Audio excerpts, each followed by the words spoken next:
গরুর মাংস খাইতে খাইতে জিহ্বার স্বাদই যেন নষ্ট হয়ে গেছে। তো আজকে আমি অন্য কিছু রান্না করতেছি। এখানে পাতায় পেঁচিয়ে নোনা ইলিশের ভর্তা বানাচ্ছি আর খুদের ভাত রান্না করতেছি।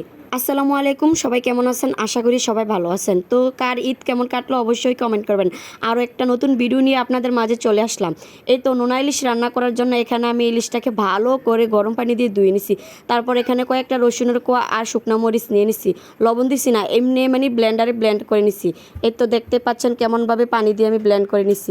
এখানে পেঁয়াজ কুচিগুলো একটু হালকা লাল লাল করে নিতেছি আর তার সাথে কয়েকটা রসুনের কোয়া দিয়ে দিছি। এই কয়েকদিন যে পরিমাণ মাংস খাওয়া হয়েছে আমার কাছে মনে হয় সবারই বিরক্ত লাগতেছে। আমার মতো যদি এমনভাবে ভর্তা বানান আর খুদের ভাত রান্না করেন তাহলে খেতে ভালোই লাগবে।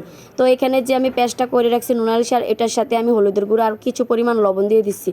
লবণটা একটু চেক দিয়ে দিতে হবে, যেহেতু নোনা ইলিশের মধ্যে লবণ থাকে বেশি। তাই এই তো পেঁয়াজ কুচিগুলো লাল হয়ে গেছে। নোনা ইলিশে পেস্ট করে রাখছিলাম ওইগুলো আমি পেঁয়াজ কুচিগুলোর সাথে ঢাইলা দিছি।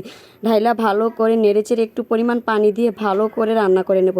মানে প্রায় একদম শুকনা শুকনা ভুনা করে নেব। ভুনা করে তারপর আবারও লবণটা চেক দিয়ে নেব। এই তো আমার প্রায় রান্না হয়ে গেছে। এখানে লবণ চেক দিয়ে দেখলাম সব কিছু ঠিকঠাক আছে। আর রান্না করার সময় এত পরিমাণ ফ্লেভার কি বলবো, চারদিক যেন নোনা ইলিশের গন্ধে মোমো করছে। তারপর আমি গাছ থেকে কয়েকটা পরিমাণে কারকল পাতা ছিঁড়ে আনলাম। যেহেতু আমার হাতের কাছে কারকল গাছ আছে তাই কারকল পাতা ছিঁড়ে আনলাম। আপনাদের কাছে যদি মিষ্টি কুমড়া পাতা বা লাউ পাতা থাকে ওইটা দিয়েও আপনারা বানাতে পারেন। পাতা দিয়ে নোনা ইলিশের ভর্তা খেতে কিন্তু অনেক মজা হয়। তাছাড়া যেহেতু নোনা ইলিশ থাকে এটার ফ্লেভার অন্যরকম থাকে, খেতেও অনেক অনেক বেশি মজা হয়। আমি জানি অনেকে কিন্তু এই ভর্তাটা খেয়েছেন, যারা খেয়েছেন তারাই জানেন এটার স্বাদ কেমন।